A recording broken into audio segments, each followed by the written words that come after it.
Hello everyone, my name is Shivansh. I am a third year student in IT बेचू। तो मेरा chemistry में 100% आया था। तो ये रैंक बूस्टर सीरीज है, ठीक है। रैंक बूस्टर सीरीज में हमने सोल्यूशन चैप्टर कर लिया है कंप्लीट। तो वो अगर तुमने नहीं देखा हो तो उसे देख लेना। और आज हम करने वाले हैं पीरियोडिक टेबल, ठीक है। तो देखो मैं तुमको बता देता हूँ कि ऐसा क्या स्पेशल होने वाला है। तो सबसे पहली बात ये है कि मैंने इसमें ऐसा नहीं कि सिर्फ एस ब्लॉक का ही कराया, मतलब तुम्हारे इसी चैप्टर का ही कराया। जैसे मान लो यहाँ पे जैसे प्रॉपर्टीज है, एनिमेशन एनर्जी है, इलेक्ट्रॉन की एंथैल्पी है, एनिक रेडियाई है, एटॉमिक रेडियाई है।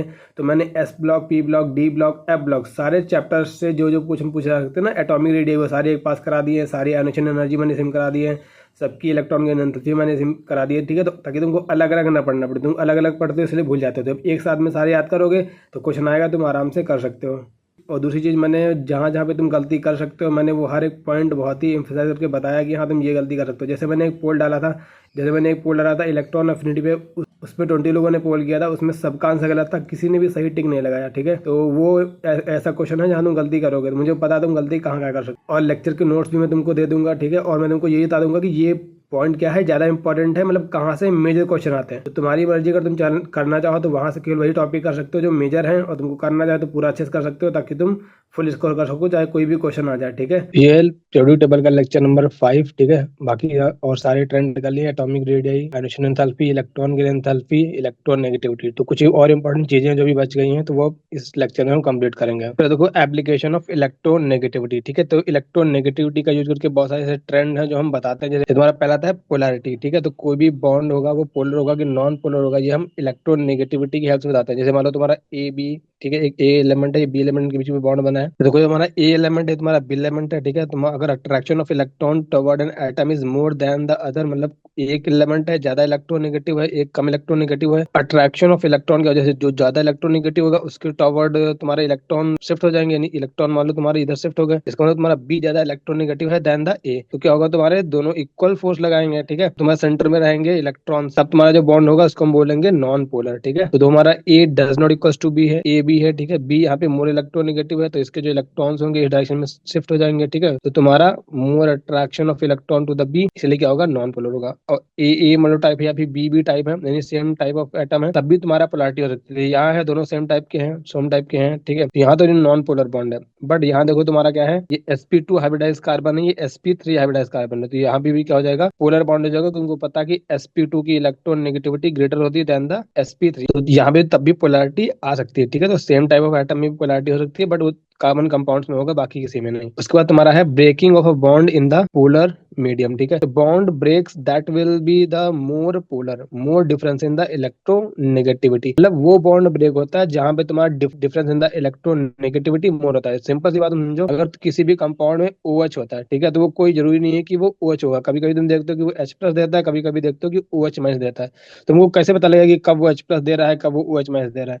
तो वो हम देखते हैं with the help of electronegativity. जैसे तुम्हारा KOH है, ठीक है, वो तो वो बेस है क्योंकि ये OH- देता है। अगर भाई तुम ClOH लोगे तो वो तुम्हारा H+ देता है, ठीक है। अब है तो इसमें भी OH, है तो इसमें भी OH, अब इसने H+ क्यों दिया वो हम एक्सप्लेन करते हैं with the help of electronegativity. जैसे तुम्हारा देखो KOH है तो इसकी तुमको पॉलिन स्केलर वैल्यू याद होनी चाहिए। तो तुम्हारा तुमको पता है लिथियम की 1 होती है, देन 1 0.9 आएगी, देन 0.8, ठीक है। 0.8 इसकी होगी, ऑक्सीजन की तुम्हारी होगी 3.5, हाइड्रोजन की होगी 2.1, सिमिलरली तुम्हारा क्लोरीन का 3, इसका ऑक्सीजन का 3.5, इसका 2.1। यहाँ तुम देखो डिफरेंस कितना है 1.4, यहाँ देखो डिफरेंस कितना है 0.5 या 1.4, यहाँ का डिफरेंस देखो कितना है 2.7, ठीक है। तो जो बॉन्ड ज्यादा पोलर होता है वो ब्रेक होता है। तो यहाँ पे इलेक्ट्रॉन नेगेटिविटी का डिफरेंस ज्यादा है, यहाँ पे ये बॉन्ड ब्रेक होगा, ठीक है। यहाँ पे देखो, यहाँ पे इलेक्ट्रॉन नेगेटिविटी का डिफरेंस ज्यादा है तो यहाँ पे ये बॉन्ड ब्रेक होता है, ठीक है। यहाँ पे इसलिए क्या देगा, H+ देगा, इसलिए क्या है, एज अ एसिड बिहेव करेगा। यहाँ पे ये OH- देगा, इसलिए एज अ बेस बिहेव करेगा, ठीक है। इसलिए तुम्हारा जो H2SO4 हो गया, ठीक है, इसमें तो 2 H होते हैं, S double bond O,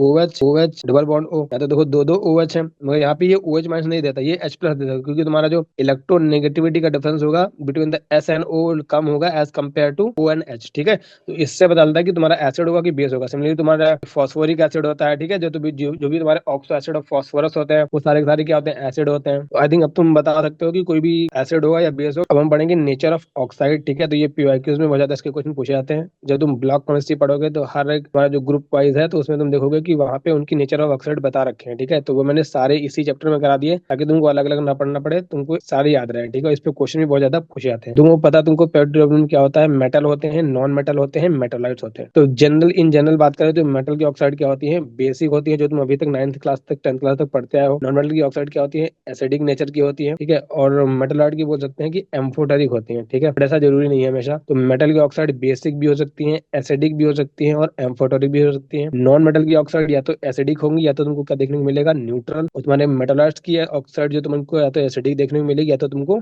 amphoteric. अब बात करते हैं फॉर्मेशन ऑफ एसिड। आखिर फॉर्मेशन ऑफ एसिड होता कैसे, जो तुम्हारा सल्फर है O2 रिजेक्शन किया, बनाया क्या इसने SO2, ठीक है। मान लो इसमें एक और O2 ऐड किया, बनाया SO3, ठीक है। अब इसमें करेंगे वाटर ऐड H2O के साथ रिएक्शन, तो तुम्हारा बन जाएगा H2SO4, ठीक है। तो तुम्हारा ये क्या होता है, एक एसिड होता है। सिमिलरली तुम्हारा Na है, O2 है, तो ठीक है, तुम्हारा क्या बनेगा, सोडियम ऑक्साइड Na2O, देन ये वाटर के साथ इसने रिएक्शन कराई तो क्या हो जाएगा NaOH। तो ये तुम्हारा क्या हो गया, बेस हो गया। अब ये बेस कैसे होगा, क्योंकि यहाँ पे इलेक्ट्रॉन नेगेटिविटी का डिफरेंस तुम्हारा ज्यादा होगा, इसलिए यहाँ पे OH मैच देगा। यहाँ पे O और H के बीच का इलेक्ट्रॉन नेगेटिविटी का डिफरेंस ज्यादा होगा, इसलिए यहाँ पे ये H प्लस देगा, ठीक है।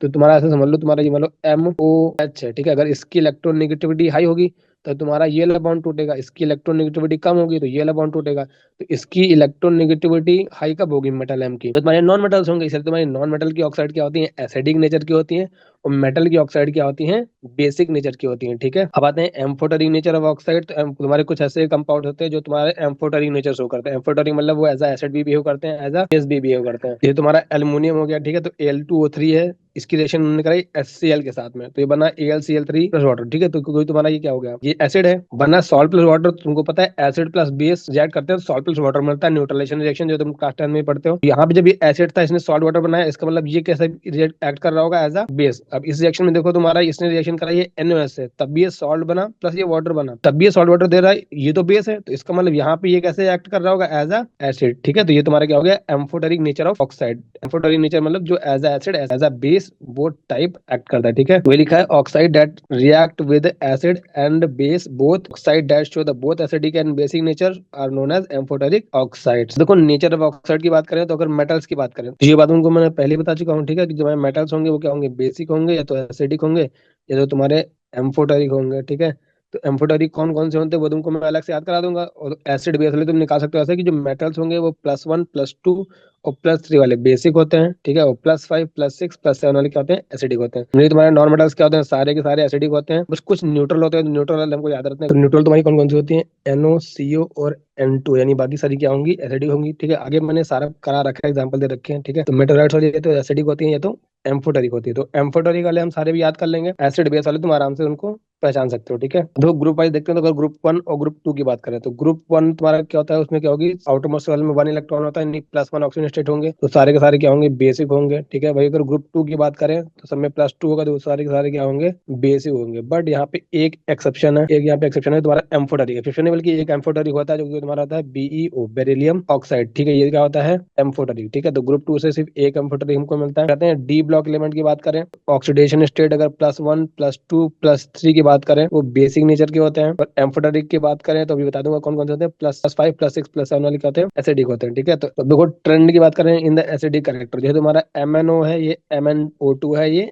Mn2O7 है, ठीक है। देखो क्या होगा, जैसे तुम ऑक्सीडेशन स्टेट यहाँ पे बढ़ेगी, ठीक है, ऑक्सीडेशन स्टेट बढ़ रही मतलब तुम्हारा Mn है उसमें नंबर ऑफ इलेक्ट्रॉन डिक्रीज कर रहे हैं, ठीक है। ये तुम्हारा Mn2+ है, ये तुम्हारा Mn4+ है, ये तुम्हारा Mn+7 है। और तुमको बता रखा है कि तुम्हारा ऑक्सीडेशन नंबर बढ़ता है, ठीक है, तो इलेक्ट्रॉन नेगेटिविटी इंक्रीज करती है। जेड इफेक्टिव क्या करता है, इंक्रीज करता है। तो अगर इलेक्ट्रॉन नेगेटिविटी इंक्रीज कर रही है तो तुमको मैंने बताया ना कि XOH अगर इसकी इलेक्ट्रॉन नेगेटिविटी हाई होगी तो तुम्हारा ये वाले बॉन्ड टूटने की टेंडेंसी बढ़ जाती है। तो जैसे जैसे तुम आगे जाओगे तो तुम्हारा ये क्या होगा, ये तुम्हारा एज अ एसिड बिहेव करेगा, ये एज अ बेस बिहेव करेगा। इसलिए तुम्हारे लोअर ऑक्सीडेशन स्टेट वाले एज अ बेस बिहेव करते हैं और हायर ऑक्सीडेशन स्टेट वाले एज अ एसिड बिहेव करते हैं, ठीक है। क्योंकि tendency of breaking of OH bond increase हो जाती है, H+ देने की टेंडेंसी इंक्रीज हो जाती है। तो ऑक्सीडेशन स्टेट बढ़ती है तो तुमको पता है इलेक्ट्रॉन नेगेटिविटी इंक्रीज करती है, ऐसे बोले जेड इफेक्टिव क्या करता है, इंक्रीज करता है, ठीक है। तो ये तुम्हारा इसलिए बेसिक होता है। देन तुम्हारा ये एम्फोटेरिक होता है MnO2, और ये क्या होता है, एसिडिक नेचर का होता है, ठीक है भाई। बात नहीं मैंने यहाँ पे लिख रखी है कि इलेक्ट्रॉन नेगेटिविटी इंक्रीजेस, अगर तुम एक्स की इलेक्ट्रॉन नेगेटिविटी इंक्रीज करोगे तो chances of breaking of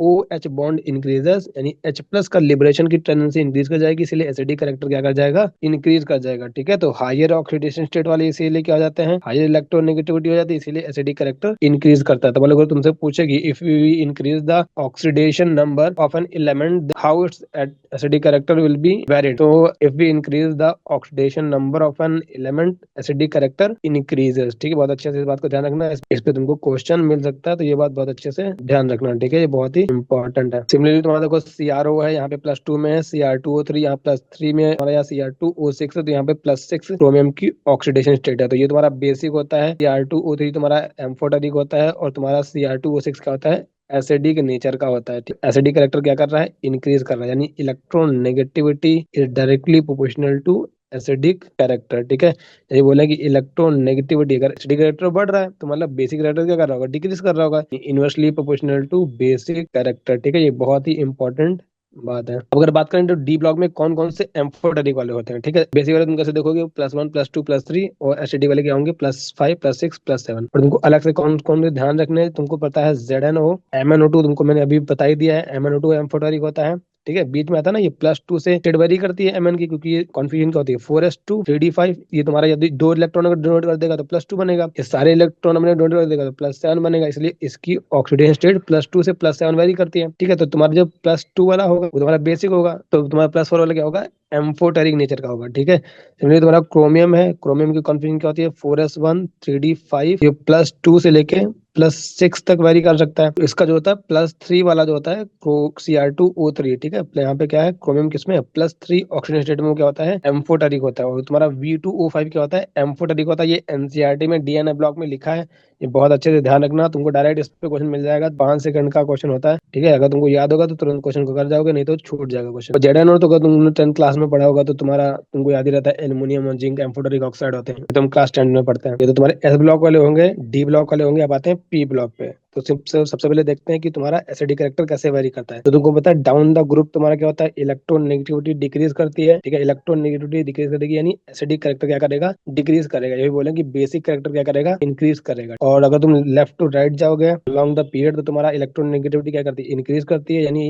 acidic character क्या करेगा, इंक्रीज करेगा, बेसिक कैरेक्टर क्या करेगा, डिक्रीज करेगा। ठीक है, मैंने तुमको पहले यहाँ बता दिया कि electron negativity is directly proportional to acidic character and electron negativity is inversely proportional to basic character. ठीक है, इसलिए तुम्हारा तुम बोरॉन देखोगे, इसका ऑक्साइड होता है तुम्हारा एसिडिक नेचर का होता है, ये तुम्हारे एम्फोटेरिक होते हैं, और ये तुम्हारे यहाँ जाके बेसिक बन जाते हैं। अगले ग्रुप में देखोगे तो कार्बन, सिलिकॉन, जर्मेनियम, ये तुम्हारे क्या होते हैं, एसिडिक होते हैं ऑक्साइड। Sn और Pb के ऑक्साइड क्या हो जाते हैं, एम्फोटेरिक हो जाते हैं। ठीक है, तो पहले एसिडिक मिला, उसके बाद एम्फोटेरिक मिलेगा, तब बेसिक मिलेगा ना, तो ये तुम्हारे क्या हो जाते हैं, एम्फोटेरिक हो जाते हैं। यहाँ पे आओगे नाइट्रोजन, फास्फोरस में, तो ये सारे के सारे ऑक्साइड क्या होते हैं, एसिडिक ही होते हैं। बट यहाँ पे तुम्हारे जो इसके +3 वाले होते हैं, ठीक है, इसके +5 वाले एसिडिक होते हैं, इसके जो +3 वाले होते हैं क्या होते हैं, एम्फोटेरिक होते हैं। ठीक है, ये बात ध्यान रखना चाहिए, जो आर्सेनिक Sb के +3 वाले, क्योंकि तुमको पता है कि higher the oxidation state more with the electronegativity, और इलेक्ट्रोनेगेटिविटी ज्यादा होगी मतलब उसका एसिडिक कैरेक्टर ज्यादा होगा, इसलिए तुम्हारे +5 वाले एसिडिक ही होते हैं, बट ये तुम्हारे क्या होते हैं, +3 वाले एम्फोटेरिक होते हैं। और लास्ट में तुम्हारा जो बिस्मथ होगा वो तो तुम्हारा मेटल होता है, तो ये तुम्हारा कैसा हो जाएगा, बेसिक नेचर का हो जाएगा। तो पहले एसिडिक मिलेंगे, फिर एम्फोटेरिक मिलेंगे, फिर तुमको लास्ट में क्या मिलेंगे, बेसिक मिलेंगे। तो याद वाला एम्फोटेरिक कौन कौन से होते हैं, एल्यूमिनियम, गैलियम होते हैं। ऐसे तुम याद भी कर सकते हो कि तुम्हारा बेरिलियम और एल्यूमिनियम ये तुम्हारे क्या करते हैं, डायगोनल रिलेशनशिप दिखाते हैं, उनका सेम नेचर होगा, ये एम्फोटेरिक है तो ये भी एम्फोटेरिक होगा, इसके जस्ट नीचे वाला भी एम्फोटेरिक होगा। ठीक है, यहाँ पे तुम्हारा और जाओगे तो यहाँ पे ये तो एम्फोटेरिक थे, इसके जस्ट नीचे कौन हो, ये वाले, तो ये दोनों एम्फोटेरिक हो जाएगा यहाँ पे। ठीक है, ऐसे याद कर सकते हो। यहाँ पे तुम्हारा Sn और तुम्हारा Pp, ये तुम्हारा जो इसका +2 होगा, +4 होगा, दोनों क्या होंगे, एम्फोटेरिक होंगे। तो हमने ग्रुप वाइज देख लिया, अब हम समराइज कर देते हैं। तो नॉन मेटल क्या होते हैं, एसिडिक नेचर के होते हैं। ठीक है, बट कुछ न्यूट्रल होते हैं। न्यूट्रल है तुमको ध्यान रखना अच्छे से, कार्बन मोनोऑक्साइड और तुम्हारा N2O डाई नाइट्रोजन ऑक्साइड और नाइट्रोजन मोनोऑक्साइड। यहाँ पे तुम्हारा नाइट्रोजन +1 में या नाइट्रोजन तुम्हारा +2 में है। ठीक है, ये तुम्हारे क्या होते हैं, न्यूट्रल नेचर के होते हैं। और इनके कॉमन नेम भी तुमको पता होना चाहिए कि N2O को क्या बोलते हैं हम, नाइट्रस ऑक्साइड, और NO को बोलते हैं हम नाइट्रिक ऑक्साइड। ठीक है, ये बहुत इंपॉर्टेंट है, ध्यान रखना, कई बार क्वेश्चन में यूज करता है। ठीक है, तो नाइट्रस ऑक्साइड मतलब N2O, नाइट्रिक ऑक्साइड मतलब NO। अब बात करें एम्फोटेरिक नेचर ऑफ वाटर। ठीक है, तो वाटर का नेचर अगर तुमसे पूछेगा तो तुम्हारे हाइड्रोजन चैप्टर में दिया गया क्या होता है, एम्फोटेरिक नेचर का होता है। वो एज अ एसिड, वो as a base, both type react करता है। ठीक है, तुम्हारा वाटर है तो तुम्हारा H+ भी दे सकता है एंड OH- दे सकता है। ठीक है, तो आर्हेनियस का एसिड बेस लॉ कहता है कि जो H+ देता है वो एसिड होता है, जो OH- देता है वो बेस होता है। तो यहाँ पे तुम्हारा वाटर अगर अकॉर्डिंग टू आर्हेनियस देखोगे तो as a acid, as a base, both react करता है, इसलिए इसका क्या होता है, एम्फोटेरिक नेचर होता है अकॉर्डिंग टू आर्हेनियस। और कहेंगे तुमको तुमको इसको ये भी देखने मिलेगा कि H2O क्या होता है, न्यूट्रल होता है, ठीक है। वो तुम्हारे जो और साइंटिस्ट थे उनके अकॉर्डिंग जो एसिड बेस की डिफिनेशन थी उसके अकॉर्डिंग होता है, बट तुम्हारे हाइड्रोजन चैप्टर है उसके अकॉर्डिंग तुम्हारा क्या होता है, वाटर क्या होता है, एम्फोटेरिक नेचर का होता है, ठीक है। अब आते हैं trick to find amphoteric oxide, ठीक है। तो ट्रिक दो यहाँ पे क्या है, जनाबे आली बड़े मन से गाएं सुना करें वो सब आसमान के प्रभु। तो कैसे, फॉर जेड है तो जिंक, बी से बेरिलियम, एल से एल्यूमिनियम, वी से वैनेडियम, एम मन से यानी Mn, ठीक है। गाय से गैलियम, सुना से S यानी Sn, करे मतलब क्या क्रोमियम, सब से Sb यानी एंटीमनी, ये तुम्हारा आर्सेनिक, ठीक है। यहाँ से तुम्हारा Pb। तो जिनका तुमको पता है उसका सिर्फ +2 ही एग्जिस्ट करता है, तो कोई दिक्कत ही नहीं है, ठीक है। तो बेरिलियम तो तुम्हारा +2 में होगा, ठीक है। एल्युमिनियम तुम्हारा +3 में होगा। तुमको बस याद कौन कौन सा रखना है अच्छे से। वैनेडियम तो +5 होगा। Mn तुम्हारा क्या होगा, उसका +4 है, एम्फोटेरिक होगा। गैलियम को +3 तो कोई दिक्कत नहीं। एसएन तो तुम्हारा +2 +4 दोनों एम्फोटेरिक होंगे। क्रोमियम का तुम्हारा +3 वाला एम्फोटेरिक होगा। Sb और आर्सेनिक होते हैं, इनके क्या होंगे, सिर्फ +3 वाले क्या होंगे, एम्फोटेरिक नेचर के होंगे। तुम्हारा लेड अगेन +2 एंड +4। तो मैंने इसीलिए इनको एक लाइन से ऐसे याद लगा दिया ताकि तुमको याद रहेगा, तुमको मतलब कंफ्यूजन नहीं होगा। तो यहाँ पे +5 है, 4 है, 3 3 3, ठीक है। तो देखो पहले हाईएस्ट वाला पहले आएगा, देखो 5 है, देन 4 है, देन 3 है। ऐसे नो लेड का तुमको पता कि +2 +4 दोनों ही क्या होते हैं, एम्फोटेरिक होते हैं, ठीक है। तो एम्फोटेरिक तुमको याद रहेंगे, तुम आराम से बता सकते हो कि कौन सा एसिडिक होगा कौन सा बेसिक होगा, ठीक है। तो अब मैं समराइज कर देता हूँ जितना मैंने बताया। तो तुम्हारा जो मेटल्स हैं, ठीक है, यानी S ब्लॉक है और D ब्लॉक है। S ब्लॉक में से तुम्हारा बेरिलियम ऑक्साइड तुम्हारा एम्फोटेरिक होता है। D ब्लॉक में होगे तुम्हारा ये वैनेडियम का +5, Mn का +4, क्रोमियम का +3 और जिंक का +2, ठीक है। ये तुम्हारे क्या होते हैं, एम्फोटेरिक होते हैं। बाकी तुम्हारा +1 +2 +3 क्या होगा, बेसिक होगा। +4 +5 +6 क्या होगा, तुम्हारा एसिडिक होगा, ठीक है। अगर बात करें P ब्लॉक की तो तुम्हारे नॉन मेटल्स होते हैं, वो तुम्हारे या तो एसिडिक होंगे या तो बाकी जितने बचे होंगे क्या होंगे, वो न्यूट्रल होंगे। न्यूट्रल कौन कौन से होते हैं, ये याद रखना, केवल NO CO और N2। और मेटलॉइड्स की बात करें तो तुम्हारे एम्फोटेरिक वाले तुमको तो पता ही रहेगा कौन कौन से एम्फोटेरिक होते हैं। बाकी सारे के सारे क्या होंगे, एसिडिक नेचर के उनके ऑक्साइड होंगे। और देखो हमको इलेक्ट्रोनेगेटिविटी कैसे हेल्प करती है, तो you to find the oxidation state या फिर ऑक्सीडेशन नंबर। तो तुम्हारा HCl है, ठीक है। अब तुमको कैसे पता कि वो H+ आएगा, Cl- आएगा। तो जो ज्यादा इलेक्ट्रोनेगेटिव होता है, ठीक है, इलेक्ट्रॉन उसकी तरफ जाता है बॉन्ड ब्रेक होने के बाद। तो यहाँ पे क्लोरीन ज्यादा इलेक्ट्रोनेगेटिव है, इसलिए बॉन्ड ब्रेक होकर कहाँ जाएगा, इलेक्ट्रॉन यहाँ जाएंगे, ठीक है। इसलिए H+ बनता है, क्योंकि जो इलेक्ट्रॉन डोनेट करता है उसे प्लस का चार्ज आता है, जो इलेक्ट्रॉन एक्सेप्ट करता है उस पर निगेटिव का चार्ज आता है, ठीक है। इसलिए H+ बनता है, Cl- बनता है, क्योंकि इससे देखते हैं इलेक्ट्रोनेगेटिविटी की हेल्प से देखते हैं, ठीक है। सिमिलरली तुम्हारे जो कंपाउंड्स होते हैं उनके जब ऑक्सीडेशन स्टेट तुम निकालना सीखते हो, ये हम सीखते हैं रेडॉक्स चैप्टर में। और तुमको मैं एग्जांपल एक देता हूँ, तुम्हारा H2SO4 है, हमको बताना है कि सल्फर पे क्या चार्ज होगा। हम यहाँ ब्रेक बॉन्ड ब्रेक करेंगे। अब सल्फर ऑक्सीजन में कौन ज्यादा इलेक्ट्रोनेगेटिव, ऑक्सीजन, यानी इस पे तुम्हारा ये इलेक्ट्रॉन इसको लेके चला जाएगा, यानी इस पे नेगेटिव का चार्ज आएगा और इस पे प्लस का चार्ज आएगा। यहाँ पे 2 बॉन्ड तोड़ोगे तो यहाँ पे क्या जाएगा, +3, यहाँ एक और बॉन्ड तोड़ोगे, ये 2 बॉन्ड तोड़ोगे, हर बार क्या होगा, इलेक्ट्रॉन तुम्हारा ऑक्सीजन के पास जाएगा। नहीं तुम्हारे इसने कितने 6 इलेक्ट्रॉन दे देनी सल्फर पे, यहाँ पे कितना है, +6। सिमिलरली में तुम्हारा OF2 है, ठीक है, OF2 है, ये तुम्हारा 2 है, ठीक है। तो फ्लोरीन क्या है, यहाँ पे ज्यादा इलेक्ट्रोनेगेटिव है, तो बॉन्ड ब्रेक होगा तो इस पे जाएगा, बॉन्ड ब्रेक होगा तो इस पे जाएगा, ठीक है। यानी ऑक्सीजन पे कितना होगा, +2, फ्लोरीन पे क्या होगा, -1, इस पे क्या होगा, -1। तुम्हारा कंपाउंड क्या हो गया, न्यूट्रल हो गया। और 4 तुम्हारा ऑक्सीजन पे कितना हो गया, +2 हो गया, ठीक है। तो तुमको पता है कि जो तुम्हारे ऑक्सीजन होता है वो तुम्हारा सेकंड मोस्ट इलेक्ट्रोनेगेटिव एलिमेंट होता है। पूरी पेरियोडिक टेबल का सबसे ज्यादा इलेक्ट्रोनेगेटिव कौन होता है, फ्लोरीन। सिर्फ फ्लोरीन सिर्फ -1 दिखाता है, क्योंकि वो सबसे ज्यादा इलेक्ट्रोनेगेटिव है, उससे कोई इलेक्ट्रॉन छीन नहीं सकता है, वो सिर्फ सबसे इलेक्ट्रॉन छीनेगा। इसलिए फ्लोरीन तुम्हारा क्या होता है, सिंगल ऑक्सीडेशन स्टेट दिखाता है। ये बात हमारा PYQ में भी पूछी गई है, क्वेश्चन तुम्हारा है PYQ में कि which of the element have the single oxidation state, क्योंकि तुम्हारा फ्लोरीन ज्यादा इलेक्ट्रोनेगेटिव होगा तो मल्टीपल ऑक्सीडेशन स्टेट दिखाएगा नहीं, ठीक है? और तुम्हारा ऑक्सीजन है, तुमको पता है वो -2 दिखाता है, मोस्टली तुम देखते हो, और उसकी +1 और +2 भी एग्जिस्ट करती है। तो कौन करा सकता है ऐसा, जो उससे इलेक्ट्रॉन खींच ले, उससे ज्यादा इलेक्ट्रोनेगेटिव कौन हो सकता है, फ्लोरीन। इसलिए फ्लोरीन के साथ जब कंपाउंड बनाता है O2F2 और OF2, ठीक है, तो वहां पे क्या हो जाता है, तुम्हारा ऑक्सीजन का +1 हो जाता है, यहाँ पे +2 होता है। तो दो और जो कुछ इंपॉर्टेंट कॉन्सेप्ट्स हैं वो तुमको पता होने चाहिए। जैसे तुम्हारा पहला है वैलेंसी, ठीक है। तो वैलेंसी क्या होती है, number of electron and atom accept और donate to get stable noble gas configuration, ठीक है। तो नोबल गैस कॉन्फिगरेशन तुम्हारी कब आती है, जो तुम्हारी आउटर मोस्ट शेल में कितने होते हैं, 8 इलेक्ट्रॉन्स होते हैं, ठीक है। कितने इलेक्ट्रॉन होते हैं, 8 इलेक्ट्रॉन से को बोलते हैं ऑक्टेट रूल, ठीक है। ग्रुप 1 होगा, तुमको पता है उसके वैलेंस में कितने इलेक्ट्रॉन होते हैं, आउटर मोस्ट शेल में कितने इलेक्ट्रॉन होता है, 1 होता है। ग्रुप 2 में 2 होते हैं, ग्रुप 13 में 3 होते हैं, 14 में 4, 15 में 5, 16 में 6, 17 में 7, ग्रुप 18 होगा, उसमें कितने होंगे, 8 होंगे। अब देखो यहाँ पे जब 1 इलेक्ट्रॉन है, ठीक है, तो अब इसको अपनी ऑक्टेट कंप्लीट करनी है, तो इसको क्या करेगा, या तो ये 1 इलेक्ट्रॉन अपना डोनेट कर दे, या तो क्या करे 7 इलेक्ट्रॉन एक्सेप्ट कर ले। तो मैं डोनेट वाले पहले लिख रहा हूँ, एक्सेप्ट वाले बाद में लिख रहा हूँ, ठीक है। ये डोनेटेड इलेक्ट्रॉन या एक्सेप्टेड। अब यहाँ पे ग्रुप 2 इसके 2 हैं, यहाँ पे या तो ये 2 डोनेट कर दे, या तो 6 एक्सेप्ट कर ले। सिमिलरली यहाँ पे 3 डोनेट करे या फिर 5 एक्सेप्ट करे, यहाँ पे 4 डोनेट करे, 4 एक्सेप्ट करे, यहाँ पे 5 डोनेट करे, 3 एक्सेप्ट करे, यहाँ पे 6 डोनेट करे, 2 एक्सेप्ट करे, 7 डोनेट करे, 1 एक्सेप्ट करे, यहाँ पे कोई दिक्कत नहीं है, जीरो। इसकी तो पहले से ऑक्टेट कंप्लीट है, ठीक है। देखो जो पीरियड 2 वाले जो एलिमेंट्स हैं उनकी वैलेंसी जो है ना ग्रेटर देन 4 नहीं हो सकती, ठीक है। तो क्यों नहीं हो सकती अभी आगे समझा दूंगा कि तुम्हारा, क्योंकि वहां पे ऑर्बिटल्स नहीं होती हैं, ठीक है, वहां पे एस और पी होती है। उसके बाद तुम्हारा नेक्स्ट सेल शुरू हो जाता है, तो नेक्स्ट सेल में इलेक्ट्रॉन एंटर करना इजी नहीं होता है, फिर तुम्हारी जो वैलेंसी ऑफ द पीरियड 2 वाले एलिमेंट है उनकी वैलेंसी 4 से ज्यादा एक्सीड नहीं कर सकती है, ठीक है। इसलिए वैलेंसी तुम्हारी वेरी कहाँ से कहाँ कर देती है, 0 to 4 वेरी करती है, ठीक है। तो यहाँ पे क्या है,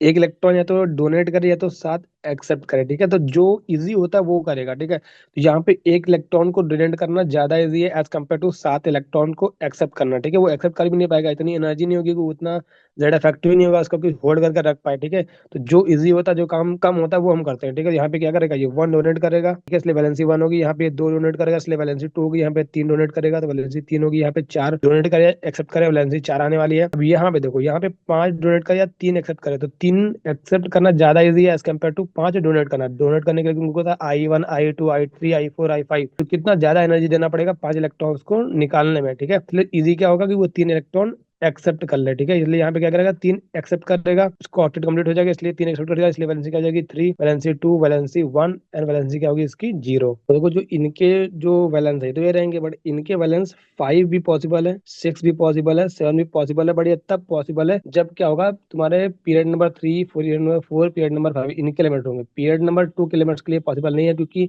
उनके पास शेल ही नहीं है, ठीक है। तो यहाँ पे लिखा है कि वैलेंसी ओनली पॉजिटिव, ठीक है। तो वैलेंसी पे कोई भी साइन नहीं होता है, ना ही वो पॉजिटिव होती है ना ही नेगेटिव होती है, वो क्या होती है सिर्फ नंबर होता है। और चार्ज जो होता है ये ऑक्सीडेशन नंबर बोलते हैं या फिर इलेक्ट्रो वैलेंसी बोलते हैं, ठीक है। वो क्या होते हैं, वो तुम्हारा पॉजिटिव या नेगेटिव हो सकता है, ठीक। तो तुम्हारा जो charge oxidation number electro valency है ये हम कंपाउंड बनने के बाद लिखते हैं, ठीक है। वैलेंसी तुम्हारा क्या होता है, जब उसने कंपाउंड मतलब ऐसा मतलब कि हम प्रोटेक्शन करते हैं कि how many electrons it should have to donate और कंप्लीटेड ऑक्टेट। ये ऑक्सीडेशन नंबर चार्ज या इलेक्ट्रो वैलेंसी निकालते हैं जब उसने कंपाउंड बना लिया था। जैसे मतलब तुमको यहाँ पे नाइट्रोजन का तुमको ऑक्सीडेशन नंबर बताना है, ठीक है। तुमको पता है ऑक्सीजन का कितना होता है, -2 होता है। यहाँ पे 5 ऑक्सीजन है, यानी ओवरऑल यहाँ पे चार्ज कितना है, -10 का है। कंपाउंड को क्या होना पड़ेगा, न्यूट्रल होना पड़ेगा, जो तुम 9th क्लास से सीखते हो। यहाँ पे भी कितना होना चाहिए, +10 होना पड़ेगा, क्योंकि यहाँ पे ओवरऑल कितना है -10 है, इसकी वजह से यहाँ पे +10 कब आएगा, जब यहाँ पे नाइट्रोजन पे क्या हो +5 हो, तभी तो 2 2 2 5 10 +10 बनेगा। यानी पे नाइट्रोजन के पे कितना आ गया +5, इसका क्या हो गया ऑक्सीडेशन स्टेट हो गया, या फिर बोले ऑक्सीडेशन नंबर हो गया, या फिर बोले चार्ज हो गया, या फिर बोले कि इलेक्ट्रो वैलेंसी हो गई। अब आते हैं व्हाट इज कोवैलेंसी। तो covalency is the number of bonds and element form की, कितने बॉन्ड वो फॉर्म करते हैं। जैसे तुम्हारा मतलब ये कंपाउंड है, तुमको पता है ये AlF6 पे होल पे चार्ज कितना है, -3 है। तो यहाँ पे जो एल्यूमिनियम है पहले उसकी ऑक्सीडेशन स्टेट निकालो, तो जब भी ये क्या होता है पूरे उस पे चार्ज है, मतलब ये तुम्हारा क्या है पूरे कंपाउंड पे चार्ज है। अगर ये पूरे कंपाउंड पे -3 है, ठीक है, तुमको पता है एल्यूमिनियम तो +3 के अलावा कुछ सो ही नहीं कर सकता, फ्लोरीन तुम्हारा -1 के अलावा कुछ सो नहीं कर सकता, यानी इस पे -1 का चार्ज होगा, जिसका से ओवरऑल यहाँ कितना बनेगा -6 बनेगा, ठीक है। और -3 का चार्ज इस पे दिख रहा है, यानी ये जिसका जो -3 होगा वो न्यूट्रलाइज हो गया और -3 बच गया, यानी -3 न्यूट्रलाइज कौन करेगा, एल्यूमिनियम न्यूट्रलाइज करेगा। एल्यूमिनियम क्या होगा +3 होगा, वैसे भी तुम्हारा ग्रुप 3 का एलिमेंट है तो +3 सो ही करेगा, ठीक है। तो यहाँ पे एल्यूमिनियम क्या हो गया +3, और फ्लोरीन का तुम्हारा कितना है -1 है। अगर बात करें एल्यूमिनियम के चार्ज कितना है, तो एल्यूमिनियम चार्ज कितना है +3 है। अगर बात करें एल्यूमिनियम की कोवैलेंसी कितनी है, तो कोवैलेंसी क्या होती है नंबर ऑफ बॉन्ड, तो यहाँ पे 6F है, 6 बॉन्ड बना रखे होंगे उसने एल्यूमिनियम ने फ्लोरीन के साथ में, यानी यहाँ पे कोवैलेंसी क्या हो जाएगी 6 हो जाएगी, ठीक है। अगर बात करें एल्यूमिनियम की वैलेंसी कितनी है तो वो 3 है, ठीक है, उसमें प्लस या माइनस लिखने की हमको जरूरत नहीं पड़ती है। सिमिलरली तुम्हारा जो अगर फ्लोरीन की बात करें तो फ्लोरीन पे चार्ज कितना है -1 है, ठीक है, मगर उसकी वैलेंसी कितनी है 1 है। ये तुम्हारा PYQ में क्वेश्चन इस पे देखने को मिलेगा, ठीक है। अब आते हैं anomalous properties of second period, ठीक है। तो सेकंड पीरियड की बात करें lithium, beryllium, boron, carbon, nitrogen, oxygen, fluorine, ठीक है। तो इसकी एक एक करके हम पहले देखेंगे कौन कौन सी इसकी एनोमलस प्रॉपर्टीज होती है, ठीक है। तो ये तुम्हारा ब्लॉक केमिस्ट्री में भी दिया होता है, वहां का भी पार्ट काफी हद तक कवर हो जाएगा। तो अगर बात करें सबसे पहली बात की रीजन क्या होता है, रीजन ऑफ एनोमलस बिहेवियर, तो इस पे भी तुमको PYQ देखने को मिलेगा। एनोमलस बिहेवियर क्यों होता है, due to the small size, period number 2 के एलिमेंट क्या होंगे स्मॉल साइज होगा, large charge by radius ratio और हाई इलेक्ट्रोनेगेटिविटी। 3 रीजन एनसीईआरटी में दिए हैं, तीनों तुमको पता होना चाहिए, तुमको एजर्सन रीजन में पूछ सकता है। ये कैसे भी पूछ सकता है। अब आते हैं कौन कौन सी इसकी एनोमलस प्रॉपर्टीज होती है। तो एक तो होता है डायगोनल रिलेशनशिप, एक तो तुम्हारा होता है पीरियड टू एलिमेंट्स की क्या होती है, मैक्सिमम कोवेलेंसी 4 होती है। एक तुम्हारा होता है कि पी पाई बॉन्ड होता है, वो तो पीरियड नंबर 2 के एलिमेंट्स ही बना पाते हैं, नीचे जाके वो टेंडेंसी डिक्रीज कर जाती है, ठीक है। और तुमने इलेक्ट्रॉन अफिनिटी में भी देखा था कि तुम्हारे पीरियड 2 से पीरियड 3 वालों की इलेक्ट्रॉन अफिनिटी ज्यादा होती है, क्योंकि उनमें क्या होता है, लेस रिपल्शन होता है, क्योंकि उनका साइज बड़ा होता है, ठीक है। Due to small size of the period two element, उनमें रिपल्शन ज्यादा लगता है जब तुम इलेक्ट्रॉन ऐड करते हो, इसलिए उनकी इलेक्ट्रॉन अफिनिटी कम होती है as compare to pair number 3, ठीक है। तो वो भी उसको क्या है, एक एनोमलस बिहेवियर है। तो बात करें डायगोनल रिलेशनशिप क्या है, तो देखो पहले बात सबसे अच्छी ध्यान रखना कि डायगोनल रिलेशनशिप सिर्फ लिथियम, बेरिलियम और बोरॉन में फॉलो होती है। कार्बन और फास्फोरस एक दूसरे से डायगोनल रिलेशनशिप शो नहीं करते। सिर्फ 3 तक ये काम करता है, ये बात अच्छे से ध्यान रखना कि लिथियम का तुम्हारा होगा डायगोनल रिलेशनशिप शो करेगा मैग्नीशियम से, बेरिलियम शो करेगा एल्यूमिनियम से, बोरॉन शो करेगा सिलिकॉन से, ठीक है। तो लैंग्वेज की फॉर्मूला रखा कि some elements of period 2 resembles much in the properties with the element of the period 3 of the next group. This phenomena is known as diagonal relationship. इनकी मतलब बहुत ज्यादा प्रॉपर्टीज, इनके साइज, ठीक है, इनके कंपाउंड काफी हद तक क्या होते हैं, सिमिलर होते हैं। तुम एक एग्जांपल अभी देख सकते हो कि दोनों के ऑक्साइड यहाँ पे क्या होते हैं, एम्फोटेरिक नेचर के होते हैं। बाकी तुम जब ब्लॉक केमिस्ट्री पढ़ते हो तो वहां पे तुम सिमिलरिटी पढ़ते हो, ठीक है। इनमें फिर तुम्हारा क्या है, देखो period two element maximum covalency 4 होगा, इसीलिए बोरॉन जो होगा फॉर्म करता है Bf4 minus, but the aluminium can form AlF6 minus, ठीक है। इस तरह से तुम्हारे ब्लॉक केमिस्ट्री में पढ़ोगे तब भी तुम्हारे हर एक ग्रुप में इस तरह से कंपाउंड है कि ये मैक्सिमम 4 ही कर सकता है, ये 5 बना सकता है, या फिर ये 6 बना सकता है। अब देखो इसका रीजन देखते हैं। तो PF5 एग्जिस्ट करता है मगर NF5 एग्जिस्ट नहीं करता। तो सिंपल सी बात, पहले क्या करो, इनकी ग्राउंड स्टेट की इलेक्ट्रॉनिक कॉन्फ़िगरेशन लिख लो, ठीक है। तो नाइट्रोजन की बात करें तो तुम्हारे यहाँ पे S में 2 इलेक्ट्रॉन होंगे, तुम्हारा P में कितने होंगे, 3 इलेक्ट्रॉन होंगे। फास्फोरस भी तुम्हारा सेम है, ग्राउंड स्टेट में S में 2 इलेक्ट्रॉन होंगे और तुम्हारा P में कितने होंगे, 3 इलेक्ट्रॉन होंगे। ये तुम्हारा 2s2 होगा, ये तुम्हारा 2p3 होगा, ये तुम्हारा 3s2 होगा, ये तुम्हारा 3p3 होगा। तो देखो इसका तुम्हारी ऑर्बिटल कौन होती है, 3s ऑर्बिटल आती है, यानी तुम्हारा ये सेल चेंज हो गई। यहाँ तुम्हारा ऑर्बिटल कौन आती है, अगली 3d आती है, तुम्हारी सेम शेल का। तो सेम शेल का तो एनर्जी डिफरेंस कम होगा, ठीक है। तो क्या होगा, जब बॉन्ड बनाने हैं, 5 तुमको बॉन्ड बनाने हैं, अब यानी इसको इन इलेक्ट्रॉन्स को अनपेयर करना पड़ेगा ना, तभी तो तुम बॉन्ड बना पाओगे। यानी एक्साइटेड स्टेट में इलेक्ट्रॉनिक कॉन्फ़िगरेशन क्या होनी चाहिए, ये इलेक्ट्रॉन उठ के आगे चला जाना चाहिए, ठीक है। तो यहाँ देखो क्या है, तुम्हारी सेम शेल है, N=3, principal quantum number same है। यहाँ ये इलेक्ट्रॉन उठ के डी में आ जाता है, ये इलेक्ट्रॉन यहाँ से उठ के डी में आ जाता है, बट यहाँ पे ऐसा पॉसिबल नहीं हो पाता क्योंकि तुम्हारी शेल चेंज हो गई। तो इलेक्ट्रॉन को एक्साइट ऐसे नहीं होने वाला है, तुमको एनर्जी देनी पड़ेगी तब वो जाके एस में जाएगा, इसलिए तुम्हारा ये नेचुरल प्रोसेस नहीं होता। इसलिए तुम्हारा ये ब्रेक नहीं होगा। नहीं, बॉन्ड कितने बना सकता है यहाँ पे, 1 2 3, 3 ही बना सकता है, बट ये तुम्हारा जंप होकर इसमें चला जाएगा। यहाँ तुम्हारे क्या बना सकता है, ये 5 बॉन्ड बना सकता है, इसलिए तुम्हारा ये क्या हो जाता है, PF5 बना सकता है, बट ये तुम्हारा क्या बनाएगा,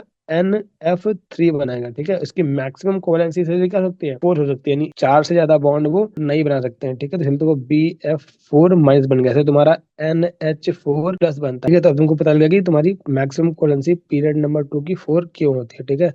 अब बात करें पी पाई बॉन्ड, ठीक है। तो तुमको पता है सिग्मा बॉन्ड कैसे बनता है, लेटरल ओवरलैपिंग से। तुम्हारी मतलब पी ऑर्बिटल कैसी हो, ड्रमल शेप होती है, तुम्हारा ऐसे ओवरलैपिंग होती है पी की, तब तुम्हारा सिग्मा बॉन्ड बनता है। जब भी तुम्हारा ये पी है, तुम्हारा एस स्फेरिकल होता है, ये तुम्हारा सिग्मा बॉन्ड होता है। जब भी तुम्हारा डी ऑर्बिटल होगा डबल डम्बल, तो वो तुम्हारा एस के साथ ओवरलैप हुआ, तब तुम्हारा ये भी सिग्मा बॉन्ड होगा। तुम्हारा डबल डम्बल है, डी ऑर्बिटल है, तुम्हारा ये पी से लेटरल ओवरलैपिंग है, तो तुम्हारा सिग्मा बॉन्ड होगा। तो ये पॉसिबिलिटी क्या है, सिग्मा बॉन्ड है जो बनती है तुम्हारी लेटरल ओवरलैपिंग से, ठीक है।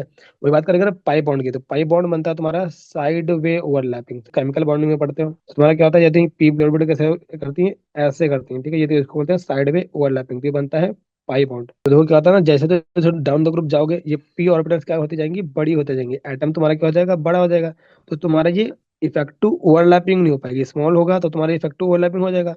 अब अगर साइज बड़ा होगा, सोचो उसमें ऐसे साइज बड़ा है, तो ये अच्छे से ओवरलैप नहीं कर पाती, ठीक है। इसलिए तुम्हारा क्या होता है, डाउन द ग्रुप जाओगे तो तुम्हारे पी पाई बॉन्ड की प्रोबेबिलिटी क्या हो जाती है, डिक्रीज कर जाती है। ये तुम देखते हो कि कार्बन के तुम्हारे सिंगल बॉन्ड भी होते हैं, कार्बन में डबल बॉन्ड भी पॉसिबल है, कार्बन में ट्रिपल बॉन्ड भी पॉसिबल है, ठीक है, स्टेबल होते हैं। बट सिलिकॉन का तुम्हारा सिंगल बॉन्ड ही स्टेबल होता है, सिलिकॉन सिलिकॉन के बीच में डबल बॉन्ड भी स्टेबल नहीं होता है, ट्रिपल बॉन्ड भी स्टेबल नहीं होता है, ठीक है। तुम नाइट्रोजन नाइट्रोजन में तुम ट्रिपल बॉन्ड देखते हो, मगर फास्फोरस में तुम्हारा ट्रिपल बॉन्ड पॉसिबल नहीं होता कि 2 फास्फोरस के बीच में ट्रिपल बॉन्ड हो, ठीक है। आगे नीचे जाके क्या बनाएगा, डी पाई पी पाई बन सकता है, ठीक है। मतलब एक डी ऑर्बिटल होगा और एक पी ऑर्बिटल होगा, तो उसकी ओवरलैपिंग से हो सकता है, इसलिए तुम्हारा पी डबल बॉन्ड ओ वो भी ऑक्सीजन के साथ बना सकता है, दूसरे एलिमेंट के साथ, खुद के साथ नहीं बना सकता। तो ये भी तुम्हारा क्या हो जाएगा, एनएमएलएस प्रॉपर्टी। और ये भी तुम्हारा इस पे भी तुमको प्योर के देखने को मिलेंगे, ये भी तुम्हारा ब्लॉक केमिस्ट्री में भी दिया हुआ है। अब देखो कुछ और एनसीईआरटी की चीजें हैं, केमिकल रिएक्टिविटी, ठीक है। केमिकल रिएक्टिविटी मतलब कौन ज्यादा जल्दी रिएक्ट करेगा। तो अगर बात करें आयोनाइजेशन एंथैल्पी की ग्रुप 1 की, तो क्या होती है, बहुत ज्यादा कम होती है। आयोनिक एंथैल्पी कम है मतलब उससे इलेक्ट्रॉन निकालना क्या होगा, इजी होगा। ठीक है, इलेक्ट्रॉन निकालना इजी होगा मतलब क्या होगा, उसकी रिएक्टिविटी क्या होगी, हाई होगी। इसलिए तुम्हारे जो ग्रुप 1 वाले होते हैं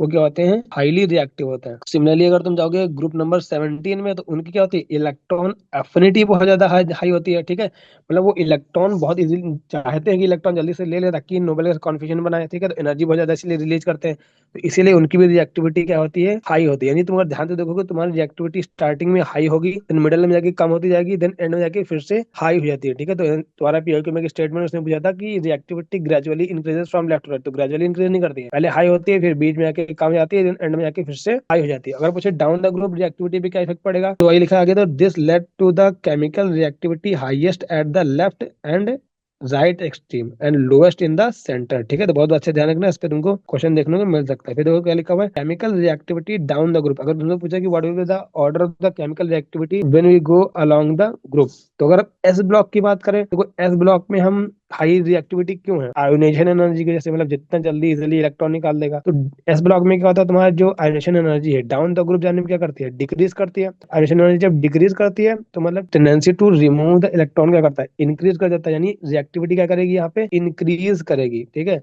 पर वही बात करें अगर chemical reactivity in the halogen वाले ग्रुप में, तो तुम्हारी इलेक्ट्रॉन अफिनिटी क्या होती है, डाउन द ग्रुप जाने पे क्या करती है, जनरली डिक्रीज करती है। इलेक्ट्रॉन अफिनिटी डिक्रीज कर रही है, मतलब tendency to accept the electron decrease कर रही है, मतलब इलेक्ट्रॉन की उसकी लेने की टेंडेंसी डिक्रीज करी, मतलब कि क्या हुआ, तुम्हारी रिएक्टिविटी डिक्रीज कर जाती है। ठीक है, तो अगर तुमसे केमिकल रिएक्टिविटी का ऑर्डर पूछे तो वो डिपेंड करता है कि किस ग्रुप की बात कर रहा है, वो ग्रुप 1 की बात कर रहा है कि ग्रुप 17 की बात कर रहा है। तो मेनली तुमसे अगर पूछेगा तो इन्हीं पे पूछेगा, ग्रुप नंबर 1 पे, ग्रुप नंबर 17 पे। ध्यान रखना कि हम एक्सप्लेन कैसे करते हैं, आई और ई का यूज करके। ठीक है, और देखो एक और इम्पोर्टेंट पॉइंट है कि जो ट्रांजिशन मेटल्स होते हैं ना, उनमें जो change in the atomic radius होता है ना, वो बहुत ही कम होता है as compare to representative elements. ये भी क्या है, एनसीईआरटी की लाइन है, बहुत इंपॉर्टेंट है। ठीक है, पूछ सकता है, दे सकता है तुमको। तो मतलब कि तुमने देखा भी है ना ग्राफ डी ब्लॉक वाला, कि तुम्हारा ऐसे डिक्रीज होता है, फिर तुम्हारा कांस्टेंट होता है, फिर ऐसे इंक्रीज होता है।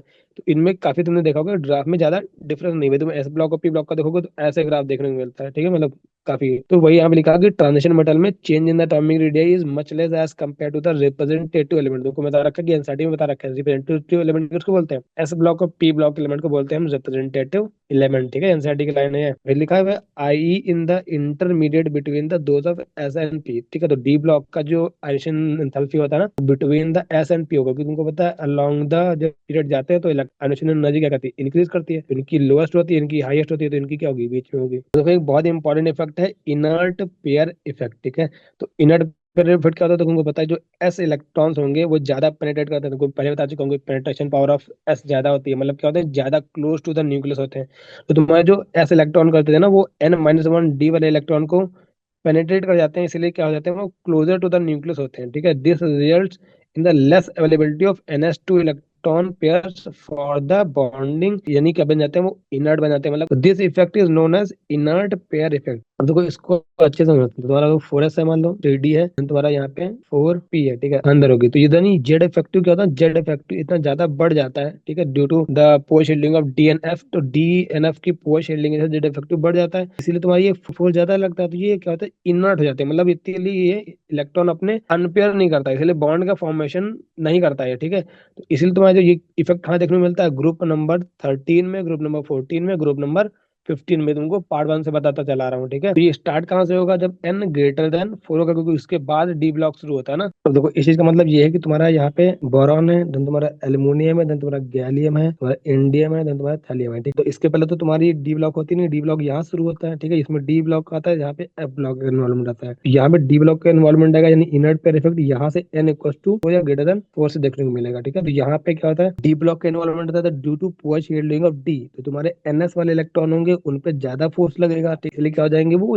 इनर्ट हो जाएंगे, वो बाहर नहीं निकल जाएंगे। जितना डाउन द ग्रुप जाओगे, आगे आता है एफ ब्लॉक, अब एफ का और ज्यादा पुअर शील्डिंग होता है, यहाँ पे क्या हो जाएगा, और ज्यादा ये NS इलेक्ट्रॉन क्या हो जाएंगे, इनर्ट हो जाएंगे, वो क्या रिमूव नहीं होना चाहेंगे। ठीक है, इसलिए तुम्हारे डाउन द ग्रुप जाओगे तो क्या बताया तुमको, लोअर ऑक्सीडेशन स्टेट की स्टेबिलिटी इंक्रीज करेगी, वो हायर ऑक्सीडेशन स्टेट की स्टेबिलिटी डिक्रीज करेगी। इसी को बोलते हैं इनर्ट पेयर इफेक्ट। तो यही रीजन होता है of the two different oxidation state का, एक नॉर्मल फिर नॉर्मल माइनस। जैसे तुम्हारा ग्रुप नंबर 13 है तो उसकी +3 भी स्टेबल होती है। ठीक है, है। और डाउन द ग्रुप जाओगे तो तुमको +1 भी देखने को मिलेगी। हमारा ग्रुप नंबर 14 है तो उसकी +4 भी होती है, नीचे जाओगे तुमको +2 भी देखने को मिलेगी। तो अगला तुम्हारा +5 होती है, ठीक है, और नीचे आओगे तुम्हारा +3 लिखा है नोट, ये बहुत इंपॉर्टेंट है। एवरी ईयर 2 से 3 शिफ्ट में तुमको क्वेश्चन देखने को मिल सकती है। It increases down the group as more DNF electron, ठीक है, it decreases from left to right from 13 to 14, hence till 15 due to shielding of P. मतलब ये कह रहा है डाउन द ग्रुप जाओगे तो इनर्ट पेयर इफेक्ट वाला दिखेगा तुमको, क्योंकि यहाँ पे तुम्हारा तुम्हारा ग्रुप तो सेम है, तो यहाँ पे DNF का इफेक्ट दिखेगा। बट जब अलोंग द पीरियड जाओगे, जैसे इधर जाओगे तुम्हारा पी वाले इलेक्ट्रॉन आना शुरू हो जाएंगे। पी वाले इलेक्ट्रॉन तो अपना पोशील्डिंग उतना ही लगाते हैं, इसलिए ग्रुप नंबर 15 तक ही ये इफेक्ट देखने को मिलता है, ठीक है। और तुमको मैं स्टार्टिंग में सिखा चुका हूँ कि कैसे हम याद करेंगे, कि हम पहले पढ़ते हैं कि एटॉमिक रेडियस, तो उसका इफेक्ट रहेगा 13 वाले में, ठीक है, उसका मतलब एक्सेप्शन रहेगा 13 वाले में। उसके बाद पढ़ते हैं आयोनाइजेशन एनर्जी, उसमें इफेक्ट रहता है 13 और 14 वाले में। फिर बाद हम पढ़ते हैं इलेक्ट्रॉन गैलेन सल्फेट, उनमें हम उतना देखते नहीं, उतना हमारा इंपॉर्टेंट नहीं, हमारे दिया नहीं एनसीईआरटी में। हम पढ़ते हैं क्या इलेक्ट्रोनेगेटिविटी, उसमें तो 13, 14 और 15 पे इफेक्ट रहेगा। सिमिलरली तुम्हारा इनर्ट पेयर इफेक्ट का भी इफेक्ट कहाँ तक रहता है, 13, 14 और 15 तक। और ने लिखा था। और तुम्हारा एक ग्रुप नंबर 2 में थोड़ा सा डिफरेंस भी हमको देखने को मिला था। ये चीज थोड़ा शिफ्ट नहीं हो रही थी, तो उसको तो मैनेज कर लेना, ठीक है। तो यहाँ पे क्या लिखा हुआ है, बाय ऑर्बिटल ड्राइंग, मतलब ये तुम्हारा ये NS2 वाले हैं, देन तुम्हारा ये N-1D वाला होगा, देन तुम्हारा NP वाली ऑर्बिटल होगी, ठीक है। NP है, NS है, ये तुम्हारा N-1D है। यहाँ पे इन पे फोर्स ज्यादा लगेगा, तो ये तुम्हारे क्या होंगे, अनपेयर नहीं होंगे, ठीक है। इसलिए तुम्हारे क्या होगा, ये तुम्हारे बॉन्डिंग में इन्वॉल्व नहीं होंगे दो इलेक्ट्रॉन्स, ठीक है। तो अब देखो, इसलिए तुम्हारा है स्टेबिलिटी ऑर्डर ऑफ दिस, तो +4 ऑक्सीडेशन स्टेट है, ठीक है, यहाँ पे +4 सबकी लिखी हुई है। और तुम्हारा ये कौन से ग्रुप का है, ग्रुप नंबर 14 का है सब। यहाँ पे सारी +2 वाली, ये भी क्या है, ग्रुप नंबर 14 का है। लोअर ऑक्सीडेशन स्टेट की स्टेबिलिटी क्या होती है, इंक्रीज करती है, ठीक है।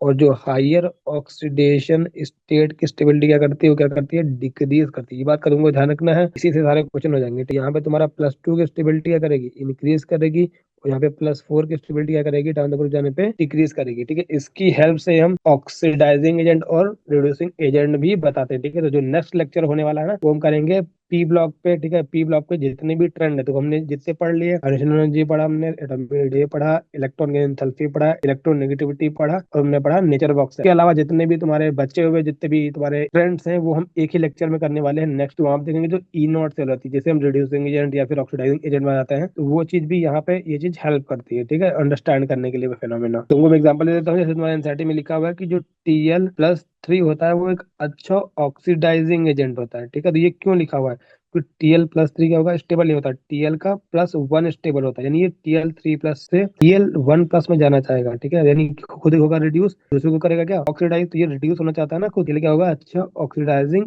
एजेंट होता है। तो ये तुम्हारा इनर्ट पेयर इफेक्ट की हेल्प से हम अंडरस्टैंड कर सकते हैं। सिमिलरली अगर हम बोले तो तुम्हारा जो ग्रुप नंबर 13 वाले होंगे, ठीक है, उनकी जो +3 की स्टेबिलिटी होगी वो डिक्रीज करेगी, और +1 की स्टेबिलिटी क्या करेगी, इंक्रीज करेगी डाउन द ग्रुप, ठीक है। तो अब हम करते हैं इसके PYQs। तो तुम्हारे लिस्ट 1 एलिमेंट, लिस्ट 2 एलिमेंट, तो अब जितने भी PYQs तुम्हारे बच गए थे, ये कुछ ऐसे PYQs थे जो मिक्स्ड कॉन्सेप्ट पे थे। अब सारे मैंने PYQs का कर दिए, इसे में ऐड कर दिए। तो देखो कुछ नहीं, यहाँ पे सबकी इलेक्ट्रॉनिक कॉन्फ़िगरेशन दिए। तो नाइट्रोजन तुम्हारा कहाँ का है, ग्रुप नंबर 15 का है, ठीक है। तो आउटर मोस्ट शेल में 5 इलेक्ट्रॉन्स होंगे, ठीक है। यहाँ पे सल्फर 16 का, तो 6 इलेक्ट्रॉन आउटर मोस्ट में होंगे। यहाँ पे ब्रोमीन तुम्हारा 17 ग्रुप का है, तो तुम्हारा 7 आउटर मोस्ट इलेक्ट्रॉन होंगे। टोन तुम्हारा 18 का है, तो नोबल का था, तुम्हारे 8 आउटर मोस्ट इलेक्ट्रॉन होंगे, ठीक। तो यहाँ पे मैच कर लो, देखो 3 to 5, 4 to 6, 5 to 7, और तुम्हारा यहाँ पे 6 to 8, ठीक है। देखो अगर एक भी तुमको पता होगा तो तुम इस क्वेश्चन को कर ले जाते। देखो N है, तो वो तुम्हारा ये है कॉन्फ़िगरेशन। ऐसा एक ही ऑप्शन है जहाँ पे तुम्हारा A का थर्ड है। तो जो ऐसे क्वेश्चन होते हैं ना, तो उसमें फालतू में टाइम वेस्ट नहीं करना होता है, तुमको आंसर मिल गया, टिक मारो, आगे बढ़ो, ठीक है। फालतू में सारे बैठ के मैच नहीं करने होते हैं। तो अगला क्वेश्चन है the correct order of first ionization enthalpy, ठीक है। तो तुम्हारे देखो ग्रुप नंबर 13 का पूछ रखा है, ठीक है। तो मोस्टली ग्रुप नंबर 13 14 का पूछता है, क्योंकि वहां पे क्या होता है, एक्सेप्शन होता है, ठीक है। तो तुमको मैंने कैसे याद कराया था, W से याद कराया। W बनाना ऐसे, तो दूसरा वाला जो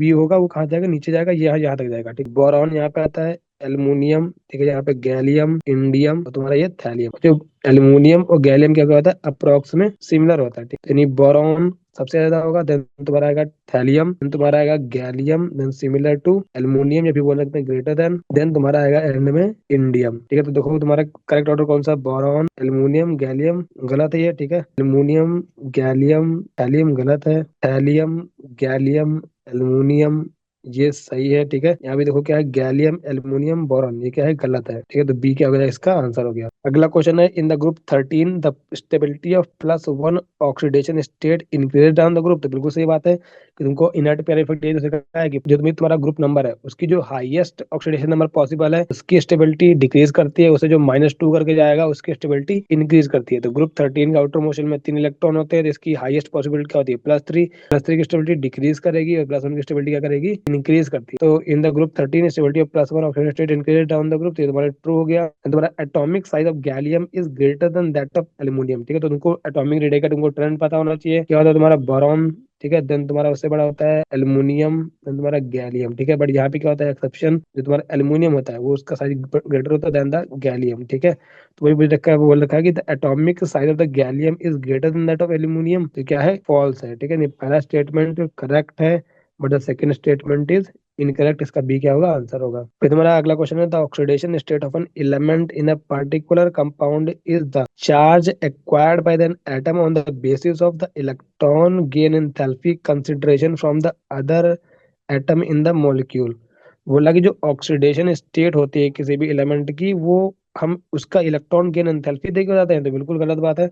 हम इलेक्ट्रॉन गेन एंथैल्पी की हेल्प से ऑक्सीडेशन स्टेट का कोई भी रिलेशन नहीं होता है, नहीं क्या हो गया तुम्हारा, फॉल्स स्टेटमेंट हो गया। फिर तुम्हारा लिखा है P pi bond formation is more prevalent in the second period element over the period, बिल्कुल सही लिखा। तुमको मैंने बताया क्या कि P pi bonding down the group जाओगे तो उसकी टेंडेंसी क्या कर जाती है, डिक्रीज कर जाती है। क्या है ये, ट्रू स्टेटमेंट है, तो पहला फॉल्स है, स्टेटमेंट क्या है, करेक्ट है, तो सी इसका क्या था, आंसर। अगला क्वेश्चन है the IUPAC name of the element, ये भी क्वेश्चन तुम्हारा ऊपर छूट गया था। अन अन अन, ठीक है, अन किसके लिए होता है तुम्हारा, वन के लिए नहीं, 111 एटॉमिक नंबर होगा, ठीक है। बोला कि nth ग्रुप का, इसका ग्रुप नंबर बताना है तुमको। मैंने कैसे याद कराया था, एंड वाले याद रखना कि तुम्हारा 2, 10, 18, 86, 54, 86, 118, और तुमको बताना 1111, तो लिख लो। देखो 118 है तुम्हारा, 117 कहाँ का होगा, 17 ग्रुप का, 116 आएगा 16 ग्रुप का, 115, 114, 113, 112, 111, ठीक है। तो तुम्हारा 18 का, 17, 16, 15, 14 का, 13 का, ठीक है। ये तुम्हारा कहाँ का होगा, 12, ये तुम्हारा किसका होगा, 11th का, ठीक है। इसका आंसर क्या हो जाएगा, इक्वल टू 11, तो ये 11th ग्रुप का एलिमेंट है, ठीक है। तो जितने भी करेंगे मिस कॉन्सेप्ट पे होंगे, तो अभी तक तुमने जो 4 लेक्चर में पढ़ा वो सारा का सारा क्या हो जाएगा, रिवाइज हो जाएगा। तो अगला क्वेश्चन है तुम्हारा, ये क्या है, डी ब्लॉक एलिमेंट है, इनकी तुमको ये इलेक्ट्रॉनिक कॉन्फ़िगरेशन दी, इनको मैच करना है। तो क्रोमियम की क्या होती है तुम्हारी 4s1 3d5 होती है, बट +2 यानी 2 इलेक्ट्रॉन तुमको रिमूव करने हैं। अब यहाँ पे मेन बात क्या थी कि इलेक्ट्रॉन हमेशा हम आउटर मोस्ट सेल से रिमूव करते हैं, नहीं एस पहले इलेक्ट्रॉन, एस से पहले इलेक्ट्रॉन निकालते हैं देन डी से निकालते हैं। तो एक इलेक्ट्रॉन यहाँ से निकलेगा, एक इलेक्ट्रॉन यहाँ से निकलेगा, 2 निकालने यानी कंफ्यूजन निकाल जाएगी 3d4, यानी तुम्हारा ए मैच करना है हमको थर्ड से, ए मैच करना है थर्ड से। एक ही ऑप्शन है, देखो ए क्या होगा, इसका आंसर होगा। और भी करके दिखाता हूँ, एमएन का +1 है, वो दी कॉन्फ्यूजन होती है, 4s2 3d5 होती है, एक इलेक्ट्रॉन निकालोगे तो 4s1 3d5, तो 4s1 3d5 यानी तुम्हारा बी वाला मैच कर रहा है 4 से। देखो बी मैच कर रहा है 4 से, निकल 2+, तो निकल की क्या होती है तुम्हारी कॉन्फ्यूजन, क्या होती है 4s2 3d8, इलेक्ट्रॉन को निकालने, 2 इलेक्ट्रॉन यहाँ से निकालोगे, हमेशा ऐसे निकालते, कॉन्फ्यूजन जाएगी 3d8, यानी तुम्हारा निकल का सी का हो जाएगा 1, तो सी का 1 है। वनाडियम की कॉन्फिगरेशन आती है 4s2 3d3, एक इलेक्ट्रॉन निकालोगे कॉन्फिगरेशन आएगी 4s1 3d3, तो तुम्हारे दो ये तुम्हारा इससे मैच कर रहा है, ठीक है। तो ये इसका आंसर है। अगला है the anomalous behaviour of oxygen is due to, ठीक है। तो जो एनोमलस बिहेवियर तुमको मैंने पीरियोडिक टेबल में पढ़ाया, तो वहाँ पे क्या लिखा हुआ है, due to small size and high electronegativity, and बाकी तीसरा रीजन क्या था, large charge by radius ratio, ठीक है। वो तीनों रीजन अच्छे से ध्यान रखना, तुमसे पीआईक्यू में देखो तो 2024 का ही क्वेश्चन है ये। देखो ये अगला थोड़ा सा ट्रिकी क्वेश्चन था, बोला था ग्रुप है, जैसे ग्रुप ऐसे वेरी करता है, पी ऐसे वेरी करता है, ये ए डैश है, बी डैश है, ये सी डैश है, डी डैश है, ठीक है। देखो जब भी ऐसा कोई क्वेश्चन दे तो तुमको इन जनरल बात करनी है, ठीक है। जब भी तुमको स्पेसिफाई नहीं कर रखे एलिमेंट, ये तो अलोंग द ग्रुप है, ये अलोंग द पीरियड है। अब बोला which of the following is true about A dash B dash C dash D dash, तो पहले उसने एटॉमिक रेडियाई का ऑर्डर पूछा है। तो तुमको पता है अलोंग द जो तुम पीरियड जाओगे एटॉमिक रेडियाई डिक्रीज करती है, यानी ए डैश की एटॉमिक रेडियाई ग्रेटर देन होगी बी डैश के, और तुमको यही पता है कि ए डैश से ज्यादा होगी सी डैश की, ठीक है, और तुम्हारा बी डैश से ज्यादा होगी डी डैश की। अब इनको क्या ऑर्डर ये होगा, देखो बी ए डी सी, तो इतना तो कंफर्म है कि तुम्हारे डाउन द ग्रुप जाने पे एटॉमिक रेडियस इंक्रीज करती है, ठीक है। यानी सी डैश और डी डैश की एटॉमिक रेडियस सबसे ज्यादा होंगी, देन तुम्हारे यहाँ पे ए डैश आएगा एंड बी डैश आएगा, और सी डैश डी डैश में किसकी बड़ी होंगी, सी डैश की, ठीक है। इनकी बड़ी होगी नहीं, ऑर्डर क्या बन जाएगा, ये तुम्हारा ऑर्डर बन जाएगा। दो क्या यही ऑर्डर है, ये क्या है। अब अगला है ऑर्डर ऑफ मेटेलिक कैरेक्टर। तुमको पता है metallic character down the group increase करता है, इधर क्या करता है, डिक्रीज करता है। ठीक है, ये तुमको पता है कि सी डैश और डी डैश ज्यादा मेटेलिक होंगे as compare to A dash and B dash. तो ए डैश और बी डैश में मेटेलिक कौन ज्यादा होगा? A dash. सही है, यानी कि यहाँ पे सी डैश और डी डैश में मेटेलिक कौन होगा ज्यादा? C dash. ठीक है, यानी ये भी क्या है, ऑर्डर करेक्ट है। ठीक है, अब अगला है साइज ऑफ द एलिमेंट। तो साइज ऑफ द एलिमेंट हम पहले ही कंपेयर कर चुके हैं। ठीक है, तो डी डैश यहाँ ज्यादा दे दिया as compare to C dash, तो ये तो बिल्कुल गलत बात है। देखो यहाँ पे ये ऑप्शन ये गलत हो गया। ठीक है, अब ऑर्डर ऑफ आयोनिक रेडियाई, अब ये आयोनिक रेडियाई की बात कर रहा है। जनरली तुमको बताया था कि जो एटॉमिक रेडियाई का ऑर्डर होता है वही तुम्हारा आयनिक रेडियाई का जनरली ऑर्डर होता है। तो इन जनरल हम ऐसा बात करते हैं जब भी ऐसा क्वेश्चन देता है, जब भी एलिमेंट स्पेसिफाई नहीं कर रखे। ये भी तुम्हारा क्या हो जाएगा? करेक्ट हो जाएगा। यानी आंसर क्या हो जाएगा? A, B and D are the correct, यानी डी इसका क्या होगा? आंसर होगा। ठीक है, तो अगर ये क्वेश्चन देखा है तो थोड़ा तुम ऑप्शन को देख के भी क्वेश्चन को कर सकते थे कि कैसे ऑप्शन उसमें दिए हैं। ठीक है, और ये तुमको सी तो पता है कंफर्म से ये गलत ही होगा। नहीं, सी जिसमें है आंसर वो तो आंसर हो ही नहीं सकता। यहाँ पे तो तीन ऑप्शन है, तीनों ऑप्शन में ए, मतलब ए तो करेक्ट होगा, कंफर्म है। अगर ए करेक्ट हुआ तो तुम्हारा ये भी क्या हो जाएगा? करेक्ट हो जाएगा, क्योंकि जो एटॉमिक रेडियस आयनिक रेडियस, तो ए और डी क्या है, में ऐसा ऑप्शन था, ऐसे भी कर सकते थे। डी इसका क्या होगा? करेक्ट आंसर होगा। अब अगला क्वेश्चन है the transition metal having the highest third ionisation enthalpy. ठीक है, आई थर्ड की बात कर रहा है, और तुमको पता है कि जो आई थर्ड देखते हैं तो हम देखते हैं उसकी इलेक्ट्रॉनिक कॉन्फ़िगरेशन। ठीक है, तो उस टाइम में तुम्हारी Mn होता है और तुम्हारा जिंक होता है, उनकी क्या होती है? हाईएस्ट आई होती है, ड्यू टू कि हम इलेक्ट्रॉन जब निकाल रहे होते हैं ना, आई थर्ड वाला इलेक्ट्रॉन निकालते हैं, यहाँ निकालते हैं D5 से, यहाँ निकालते हैं D10 से। ठीक है, तो यहाँ पे क्या होगा? Mn इसका क्या होगा? करेक्ट आंसर होगा। बाकी मैंने सारा पूरा तुमको ऑर्डर भी बताया था कि कैसे ये वेरी करता है। एक बात को और ध्यान रखना कि यहाँ पे कौन से एलिमेंट दिए, तो यहाँ जो एलिमेंट दिए थे वो उसके पहले के एलिमेंट, तो यहाँ पे क्या होगा? पहले वैनेडियम होगा, देन क्रोमियम होगा, देन तुम्हारा Mn होगा, देन तुमको आयरन होगा। तुमको मैंने बताया था कि Mn है। अगला है the group 13 element react with the O2 in the amorphous form to form the oxide of M2O3, which of the following is the most basic oxide. ठीक है, अगर ध्यान से देखोगे ये एल्युमिनियम, ये तुम्हारा थैलियम, ये तुम्हारा बोरॉन, ये तुम्हारा गैलियम, सारे के सारे ग्रुप 13 के एलिमेंट्स हैं। तो डाउन द ग्रुप जाओगे तुमको पता है क्या होता है? तुम्हारा तो नेगेटिविटी करती है डिक्रीज, यानी तुम्हारा इलेक्ट्रॉन नेगेटिविटी डिक्रीज करेगा, नहीं बेसिक करेक्टर इंक्रीज करेगा, वो एसिडिक करेक्टर क्या करेगा? डिक्रीज करेगा। नीचे ले क्या होगा? सबसे ज्यादा बेसिक होगा। सबसे ज्यादा बेसिक कौन होगा? निकी थैलियम का ऑक्साइड, इसका क्या होगा? आंसर होगा। अगला क्वेश्चन है the statement correct about these element. देखो दीज ये सारे सारे क्या है? आइसो इलेक्ट्रॉनिक स्पीसीज है, सब में नंबर ऑफ इलेक्ट्रॉन कितने होंगे? 10 होंगे। तो all are the isoelectronic species सही है। All have the same nuclear charge, ये गलत है, सबका न्यूक्लियर चार्ज सेम नहीं होगा। बोला O2 माइनस है द लार्जेस्ट आयोनिक रेडियाई, तो बिल्कुल सही बात है। देखो O2 माइनस सबसे ज्यादा होगी, देन F माइनस, देन तुम्हारा Na प्लस, सबसे छोटी होगी Mg2 प्लस की। जितना ज्यादा इफेक्टिव होगा, ठीक है, इनका जेड क्या होगा? सबसे कम होगा, 8 होगा। यहाँ पे जेड होगा 12 होगा। जितना ज्यादा जेड इफेक्टिव उतनी ही कम रेडियाई। ठीक है, बाकी लिखा है Mg2 प्लस है द स्मॉलेस्ट आयनिक रेडिया, तो ये भी सही है। ठीक है, तो A C D यानी बी क्या होगा? इसका आंसर हो गया। तो देखो अगला क्वेश्चन है given below the two statement the energy required to form the Mg2 plus from the Mg is much higher than required to produce Mg plus. ठीक है, तो बिल्कुल सही बात है। जब तुम दूसरा इलेक्ट्रॉन निकालते हो IU2 क्या होती है? हमेशा ग्रेटर देन IE1 होगी, तो बिल्कुल सही बात है। रीजन क्या लिखा है? The Mg2 plus is the smaller ion and carry more charge than the Mg plus. Mg2 plus का स्मॉलर होगा, ठीक है, और तुम्हारा चार्ज इस पे ज्यादा होगा। ठीक है, स्मॉलर आयन होगा, तो बिल्कुल सही बात है। तुम्हारा जैसे जैसे ऑक्सीडेशन नंबर बढ़ता है, ठीक है, लेस इलेक्ट्रॉन होंगे, जेड इफेक्टिव बढ़ेगा तुम्हारा, इसलिए साइज डिक्रीज का ज्यादा नहीं। Mg2 प्लस क्या होगा? स्मॉलर होगा as compare to Mg plus. ठीक है, और कैरी द मोर चार्ज, ठीक है, Mg2 प्लस ज्यादा चार्ज है, बिल्कुल सही बात है। तो दोनों क्या है? करेक्ट है। और ये क्या होगा? इसका करेक्ट एक्सप्लेनेशन होगा, क्योंकि इनका चार्ज इस पे ज्यादा होगा, स्मॉल आयन बनेगा, इसलिए तुमको ज्यादा एनर्जी देनी पड़ेगी इलेक्ट्रॉन को निकालने के लिए। अगला क्वेश्चन है which of the following statement is not correct. बोला था इलेक्ट्रॉन की enthalpy of fluorine is more negative than the chlorine, तो गलत बात है। क्लोरीन का ज्यादा नेगेटिव होता है इलेक्ट्रॉन की एंथैल्पी, यानी क्या हो गया? फॉल्स हो गया। Ionisation enthalpy decreases in the group of the periodic table, तो ionisation enthalpy down the group क्या करती है? डिक्रीज करती है, बिल्कुल सही बात है, क्योंकि तुम्हारा force on the outermost electron क्या करता है? डिक्रीज करता है। फिर तुम्हारा है the electronegativity of an atom depends upon the atom bonded to it. ये दो क्वेश्चन तुमको बोला था ना कि एनसीईआरटी की लाइन यूज करता है, इलेक्ट्रॉन नेगेटिविटी किसी भी एलिमेंट की डिपेंड करती है कि किससे बाउंडेड है। ठीक है, ये तो तुमको मैंने लास्ट लेक्चर में बताई थी। ठीक है, तो ये सी भी क्या है? ट्रू है। ठीक है, एनसीईआरटी का लाइन है ये। Al2O3 and NO are example of amphoteric oxide, तो Al2O3 तो एम्फोटेरिक है, बट NO क्या होता है? न्यूट्रल होता है, ये तुमको मैंने अभी बताया था। ठीक है, तो यानी ये भी क्या होगा? तुम्हारा फॉल्स हो गया, यानी तुम्हारा ट्रू कौन है? बी एंड सी। उसने पूछा क्या था? ध्यान रखना, उसने पूछा नॉट करेक्ट, तो तुम्हारे नॉट करेक्ट कौन कौन से हैं? तुम्हारा ए नॉट करेक्ट है और तुम्हारा डी नॉट करेक्ट है। आई थिंक ये प्रिंटिंग मिस्टेक है, इसका ए और डी आंसर होगा। ठीक है, ए सी डी आंसर नहीं होगा। सी क्या है, करेक्ट स्टेटमेंट, क्योंकि एनसीईआरटी की लाइन है ये। ठीक है, तो इसका ए क्या है, करेक्ट आंसर होगा। अगला है among the following statement 1 to 4 the correct one. बोला beryllium has smaller atomic radius compare to magnesium. ठीक है, तो तुमको पता, तो बेरिलियम ग्रुप नंबर 2 का एलिमेंट है, एल्यूमिनियम ग्रुप नंबर 3 का एलिमेंट है। ठीक है, तो यहाँ जाओगे एटॉमिक रेडियस बढ़ेगी, यहाँ जाओगे तो एटॉमिक रेडियस डिक्रीज करेगी। फिर भी तुम्हारा ये जस्ट एडजेसेंट एटम है, तो तुम्हारा बेरिलियम की एटॉमिक रेडियस क्या होगी, कम होगी एज कम्पेयर टू एल्यूमिनियम। तुम्हारी आयोनाइजेशन एंथैल्पी होगी, वो भी तुम्हारी क्या होगी,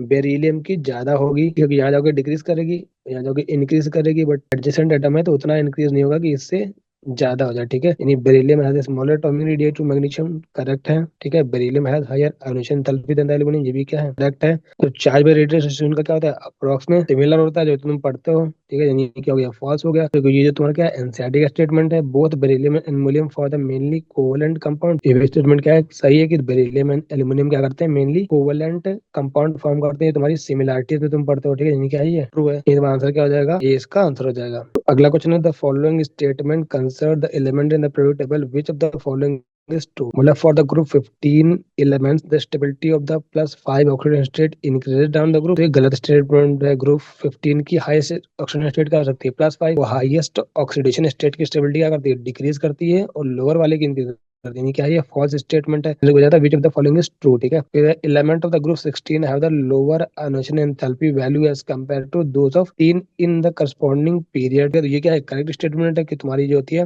ग्रुप 16 वाले की क्या होती है, आयोनाइजेशन एंथैल्पी कम होती है, क्योंकि यहाँ पे क्या होता है, P3 कन्फ्यूजन होती है, यानी बी क्या है, ट्रू है। ये क्या होगा, इसका आंसर होगा। आगे क्या लिखा है, group 13 element all are metals, तो गलत है। ठीक है, स्टार्टिंग में बोरान तुम्हारा क्या होता है, नॉन मेटल होता है। तुम्हारा क्या है, all elements in the group 17 are gases. तो ग्रुप 17 में सारी गैसेस नहीं होती है, तुम्हारी फ्लोरीन गैस होती है और तो क्लोरीन गैस होती है। ठीक है, ये भी क्या है, फॉल्स स्टेटमेंट है। अगला क्वेश्चन है, the similarity in the chemical properties of the atom in a group of the periodic table is most closely related to. मतलब कि जो केमिकल प्रॉपर्टीज होती हैं एक ग्रुप में सभी एलिमेंट के सिमिलर होती है, उसका रिलेशन किससे होता है, तुमको मैं पहले बता चुका हूँ, किस पे डिपेंड करता है, कि नंबर ऑफ वैलेंस इलेक्ट्रॉन। ठीक है, तो नंबर ऑफ वैलेंस इलेक्ट्रॉन की आउट, ध्यान रखना कि chemical properties are due to the number of valence electron. जब the following series correctly represent the relationship between the element X and Y. बोला लिथियम है, पोटेशियम है, आयोनाइजेशन एंथैल्पी इंक्रीजेस। तो लिथियम तुम्हारा यहाँ पे होता है, पोटेशियम यहाँ पे होता है, आयोनाइजेशन एंथैल्पी इंक्रीज करता है, गलत बात है। तुम्हारा क्या, फॉल्स है। फिर तुम्हारा ionization enthalpy down the group तो डिक्रीज करता है। फिर तुम्हारा फ्लोरीन तो bromine electron gain enthalpy negative sign increases, तो गलत है, क्योंकि तुम्हारा फ्लोरीन से क्लोरीन जाओगे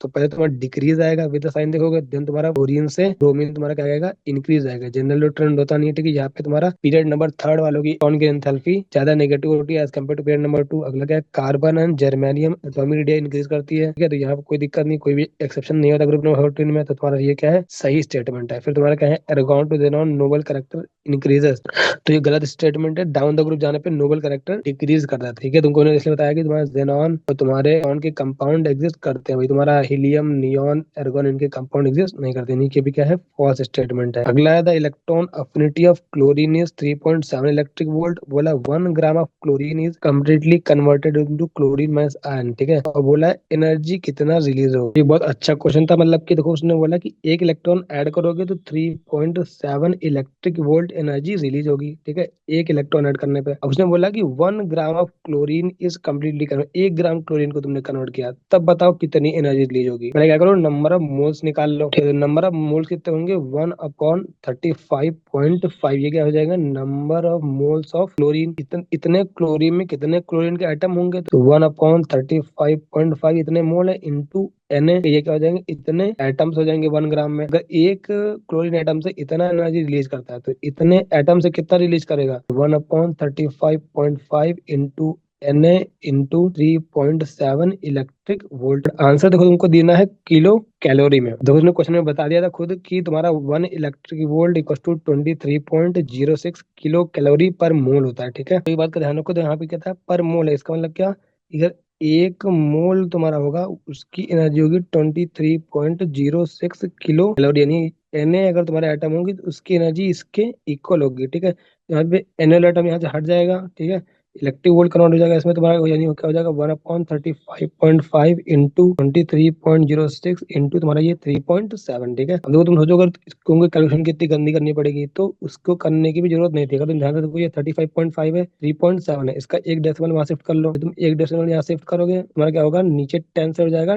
डिवाइड। ठीक है, तो ये 10 क्या ले आओ, यहाँ पे पॉइंट ले आओ, 2.3 समथिंग। अब ये क्या है, अप्रॉक्स में सिमिलर ही नहीं, अप्रॉक्स में 1 के आसपास जाएगा। इसे मल्टीप्लाई करोगे यानी 2.3 के आसपास आंसर होना चाहिए, तो 2.4 इसका क्या है, आंसर होगा। ठीक है, तो इनके आंसर्स में डिफरेंस अच्छा खासा था, इसलिए हम इसको ऐसे कर सकते थे। मतलब तुमको क्या करना पड़ेगा, मल्टीप्लाई करके देखना पड़ेगा, तभी तुम आंसर को टिक कर सकते हो। अगला क्वेश्चन है the acidic basic and amphoteric oxides are. ठीक है, तो सोडियम ऑक्साइड तो तुम्हारा मेटल ऑक्साइड है, तो तुम्हारा क्या होगा, बेसिक होगी, यानी ऑप्शन नहीं होगा। क्लोरीन का ऑक्साइड तुम्हारा क्या होगा, नॉन मेटल की ऑक्साइड, यानी एसिडिक होगी, सही है। ये मेटल की ऑक्साइड, ये भी तुम्हारी बेसिक होगी, सही है, बट तुम्हारा ये भी नॉन मेटल होगा, तो ये भी एसिडिक होगी, यानी ये भी क्या होगा, गलत हो गया। ये तुम्हारा नॉन मेटल है, ये तुम्हारा क्या है, मेटल है, यानी ये नॉन मेटल है, तो इसकी ऑक्साइड एसिडिक होगी, इसकी ऑक्साइड बेसिक होगी। ये तुम्हारा Al2O3 क्या होता है, एम्फोटेरिक होता है। यहाँ तुम्हारा क्या है, मेटल है, इसका इसकी ऑक्साइड बेसिक होगी, यानी क्या होगा, ये गलत हो गया, ये सी क्या होगा, इसका आंसर हो गया। अगला क्वेश्चन फिर तुम्हारा एसिड बेस पे है, चूज द करेक्ट, कौन सा एम्फोटेरिक होगा, कौन सा बेसिक होगा, कौन सा एसिडिक होगा।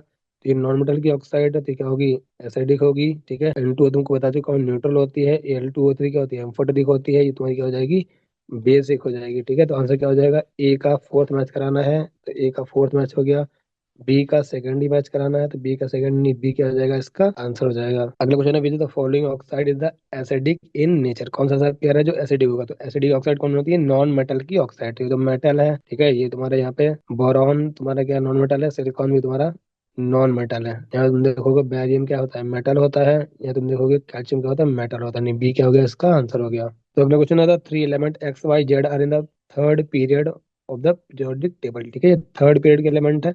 बोला है the oxide of X and Y and Z respectively are basic, amphoteric and acidic. यानी इसका ऑक्साइड बेसिक है, इसका एसिडिक है, इसका एम्फोटेरिक है, देन इसका एसिडिक है। यानी ये क्या होगा, एक मेटल होगा, या ये क्या होगा, नॉन मेटल होगा। ये तुम्हारा क्या होगा, बीच में वाला होगा। ठीक है, बोला है the correct order of atomic number. तुमको पता है इधर मेटल होते हैं, इधर नॉन मेटल होते हैं, इधर क्या होंगे, बीच वाले होते हैं। ठीक है, तो यहाँ क्या होगा, तुम्हारा एटॉमिक नंबर किसका होगा, जेड का, उससे कम किसका होगा, वाई का, उससे कम किसका होगा, एक्स का। ठीक है, चलिए बी तुम्हारा क्या हो जाएगा, इसका आंसर हो जाएगा। तो इस लेक्चर में इतना ही। ठीक है, तो हमारा पीरियोडिक टेबल बिल्कुल एंड हो चुका है। ठीक है, नेक्स्ट लेक्चर जो मैं करूंगा वो पी ब्लॉक का है। तो जितने हमने अभी तक ट्रेंड पढ़ लिए हैं, जितने भी तुम्हारे ट्रेंड्स हैं, वो हम सारे नेक्स्ट लेक्चर में कवर करेंगे जो पी ब्लॉक का होगा। ठीक है, तो नेक्स्ट चैप्टर हम पी ब्लॉक करने वाले हैं। तो वीडियो तुम्हें कैसे लगी कमेंट में जरूर बताना, और वीडियो को लाइक करो और अपने फ्रेंड के साथ में शेयर करो। Good bye, take care and best of luck for your exams.